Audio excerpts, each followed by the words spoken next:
All right, today we're going to continue with organelles in the cell. I just wanted to revisit a little bit about vacuoles because I went through that part kind of fast. But again, a vacuole is an area that holds food or water. The central vacuole tends to be the big one. And sometimes you can see this in a cell because it'll take up a lot of, especially a plant cell, because plants, since they make food, one of their byproducts is water. They need a place to dump it. And then what this will hold the water and then it'll kind of move on over here and it'll squeeze the water out.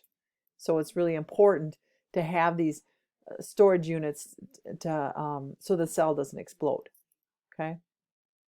Some of the other organelles we're going to talk about, the mitochondria and the chloroplasts. These are like they call them the powerhouses. Okay. The mitochondria is the site of cellular respiration. This is where we take in glucose, that's sugar, and we end up using it to generate ATP. ATP stands for adrenaline triphosphate. It's our source of energy to move, to think, to digest our food. Everything that we do, we need ATP. So that's our energy, and that's made in the mitochondria. Okay, the chloroplasts are the little green things that we find in plants and algae, and that's the site of photosynthesis. And actually, respiration and photosynthesis are just the opposite of each other.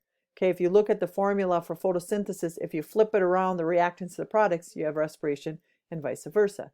So we have these, animal cells don't have chloroplasts, okay? But plant cells have chloroplasts and mitochondria. They need both. We, as people, we don't have chloroplasts. We would be green. We could make our own food, but there'd be some other issues involved there. So anyway, mitochondria is the site of cellular respiration. It's very important to our energy. That's where we get all. So again, a common name for the mitochondria is the powerhouse. Okay. There's something called periostomes. They're oxidative, organelles. They help add oxygen to certain substances so that we can use that in our, again, they can add oxygen into glucose to give us more ATP. Okay, so the mitochondria, they think that mitochondria might be bacteria that snuck into a cell because they're very similar. Mitochondria even has its own DNA. If you've ever heard of mitochondrial DNA test, your mitochondrial DNA came from your mother.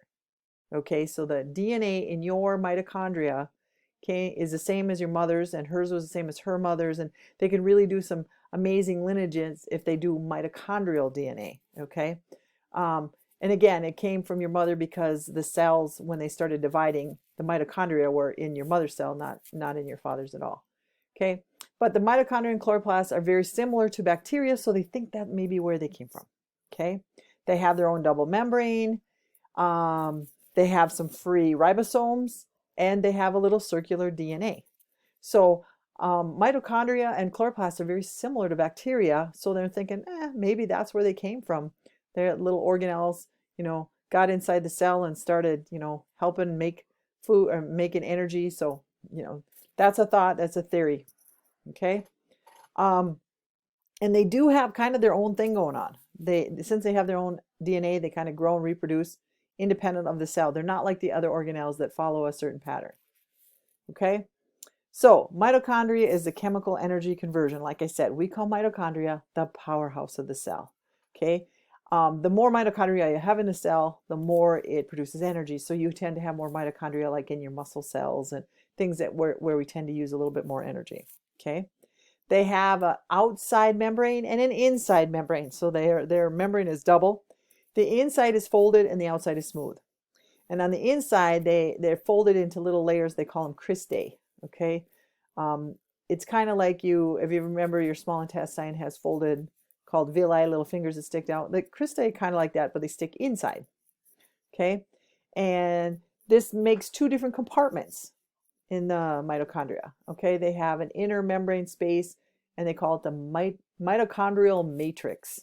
Okay. So because you have these two layers and in between them, you have a matrix.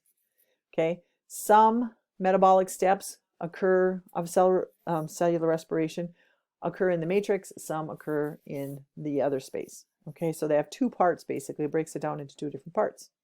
All right.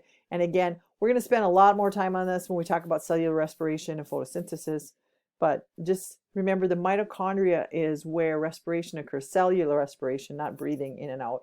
But this is where we get our energy. Okay. The cristae, again, increase the surface area. The more surface area you have, the more area you have to make ATP. And that's really important to us. The more we have, the more energy we have. Okay.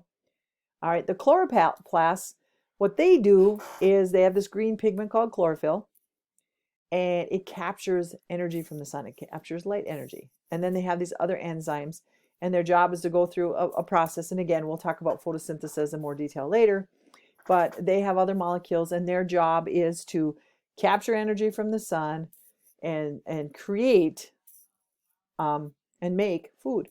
Okay, they make glucose. So chloroplasts are found in leaves, other green organs. You'll find them in algae as well. And again, the chlorophyll captures the energy, and then it goes into a process and it ends up making food and oxygen. Okay, so if you look at a chloroplast, they have like these membranous stacks. They one on top of the other, and these stacks form what they call a granum, and each individual they called a thycoid. But these stacks give you more surface area again. You have more enzymes. You have more room to perform their job to make food. Okay, they have an internal fluid called a stroma, and then chloroplast is just one group. There's other kinds of plastids too. There's plastids that hold food called leucoplasts. Like if you think of a potato is a lot of starch. It has a lot of glucose molecules together, and they're held in something called a leucoplast, which is a plastid that stores food. So chloroplast is just one part of a organelle in plants. They have, depending on what type of plant it is, they store a lot of food, what they do. But the chloroplast is the one that makes food. Okay. And then they have these things called perioxysms. They are special metabolic compartments. They only have a single membrane. But basically what they do is they aid in metabolic reactions. They add oxygen. Okay. They produce, when they're done, hydrogen peroxide. They take hydrogen peroxide and they convert it into water. So they suck off that oxygen, because remember, hydrogen peroxide is H2O2. It has an extra oxygen. So they take off that oxygen. So they break it down from hydrogen peroxide into water and oxygen. And then they can use that oxygen to do all kinds of stuff. Okay. They're not really sure exactly, but if you think about it, common sense tells you if you take hydrogen peroxide, which is a byproduct, and you convert it into water, you have extra oxygen.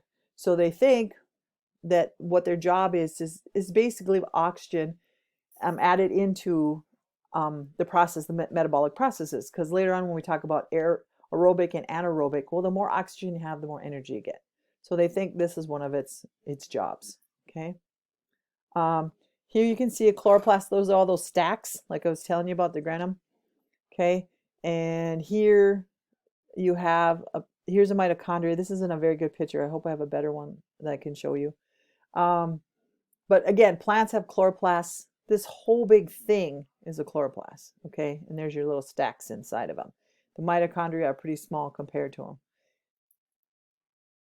Okay, and then we have in the cell itself, it has, remember, it's just one little organism, one little part of it. So it has to have a structure to kind of help it so that it keeps its form. Okay, they call that the cytoskeleton. Okay, just like we have a skeleton. But this is cyto. Cyto means cell. So the cell skeleton is made out of a network of fibers, and they go all through the cytoplasm. Remember, the cytoplasm is the fluid where all the reactions take place. It's not empty inside of a cell. There is a fluid in there, and that's called cytoplasm. Okay, so the cytoskeleton organizes the cell structures, make sure that things get where they're supposed to be, the organelles. I mean, the endoplasmic reticulum has to be near the nucleus. So it organizes them and it anchors them so they stay there, so they don't just wander around in the cytoplasm. Okay, and there's 3 different types of structures in the cell that help it, and they're very small. They're molecular. Microtubules would be little tubes like little straws. Microfilaments and intermediate filaments. Okay, intermediated filaments. Sorry, I said that wrong. Okay, so these things help give it some structure to the cell and make sure things stay where they're supposed to stay. Okay, The cytoskeleton, again, gives support to the cell. It helps it maintain its shape. And it also has some of them, not all of them, but some of them have what they call motor proteins. Because now if you're talking about a cell and that's all it is one cell, the whole organism is a cell, like a paramecium or a euglena or a amoeba, they got to figure out a way to move around, okay? So they have motor proteins connected to these cytoskeleton to help them move, okay? They can have, inside the cell, they can have vesicles, little spaces that travel along, and they follow the cytoskeleton, okay? So it's like a roadway, a pathway, okay? When you're talking about these fibers that make up the cytoskeleton, again, there's microtubules. They're the thickest of them, and they're actually kind of like a straw. And then the microfilaments, they're called actin filaments. If you ever remember talking about muscle contraction, we have actin and myosin, and the two of them slide together, okay? So they help the muscles move. If you take anatomy and physiology, you'll talk about that, I guess. And then we have fibers in between the middle range that fill in where they need to. So again, these make up the skeleton. These are what give the structure and the strength to a cell. Okay. Again, microtubules, like I said, they're hollow. You can see, I don't know if 25 nanometers in diameter and 200 nanometers makes much sense to you, but they stretch out, and again, they help move things along. The microtubules, again, these are the largest of the cytoskeleton. They shape the shell. Sorry. Their job is to keep the shape of the cell. I was going to say shell. And they help move the organelles around, you know, make sure they're in the right spot. And some of them need to move around. Like lysosomes can't just stay in one spot. They need to move around to take care of waste products. So the microtubules help with that. They actually help when the cell's dividing. They're the ones that help. The chromosomes line up in pairs, and then they separate them, okay? So microtubules have lots of jobs. They have parts to them. They have what they call a centrosome, which is like it grows out of the middle. Like if you have a chromosome, an X, and in the middle you have like a centrosome, it'll connect to that. The centrioles is kind of where the microtubules arrange in a ring. If you look at when a cell's dividing, it looks like it has little fibers connected to each chromosome and it pulls them apart, okay? So they're connected in a spot, and that's called a centriole. And it's really microtubules in a ring, and it helps, again, give them, it really doesn't pull them apart. What it does is it gives them a path to follow, okay? An extension of this, not all cells have this, okay? But microtubules can actually extend out of the cell and form a tail, which is called a flagella, or a cilia, little hair-like things. If you know about parameciums, they have little hairs all over them, and they flip back and forth. The villi in your intestine have little hair-like projections that help move food along.